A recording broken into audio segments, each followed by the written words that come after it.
నమస్తే, welcome to 6 TV. Details చూస్తే ప్రభుత్వానికి ప్రజలకు మీడియా వారధిగా నిలవాలని శాసనమండలి చైర్మన్ గుత్తా సుఖేందర్ రెడ్డి అభిప్రాయపడ్డారు.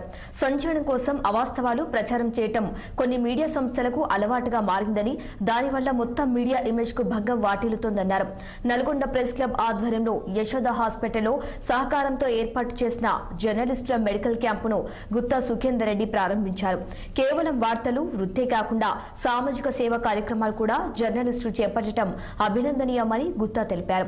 కొత్తగా ఏర్పడిన నల్గొండ ప్రెస్ క్లబ్ కార్యవర్గం ఇటీవలే వనభోజనాలు కూడా ఏర్పాటు చేసుకుని ఒక చోట కలవటం శుభ పరిణామమని, జర్నలిస్టులకు ఎల్లవేళలా తాను అండగా ఉంటానని హామీ ఇచ్చారు సుఖేందర్ రెడ్డి.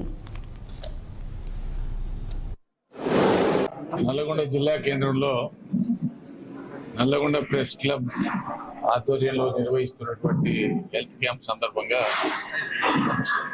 పాత్రికేయ మిత్రులకు, ప్రెస్ క్లబ్ సోదరులందరూ కూడా నేను ప్రత్యేకంగా అభినందనలు తెలియజేస్తూ ఉన్నాను.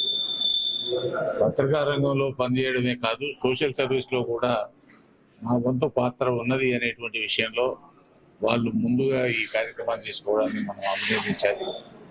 అదేవిధంగా పత్రికా రంగంలో ఉన్నటువంటి పలు సమస్యలను కూడా పరిష్కారం చేసుకోవడానికి వాళ్ళందరూ కూడా కలిసికట్టుగా మొన్ననే ప్రెస్ క్లబ్ ఎన్నికలు కూడా నిర్వహించుకున్నారు.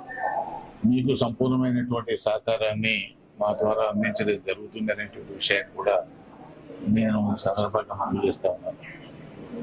ఇటు ప్రసార సాధనాలు కావచ్చు, మరి ఎలక్ట్రానిక్ మీడియా కావచ్చు, ప్రింట్ మీడియా కావచ్చు, ఏది ఏమైనా సరే వాస్తవాలను ప్రజల దృష్టికి తీసుకెళ్లి వాటిని సరిదిద్దుకోవాల్సినటువంటి బాధ్యత, సరిదిద్దాల్సినటువంటి బాధ్యత కూడా పత్రికా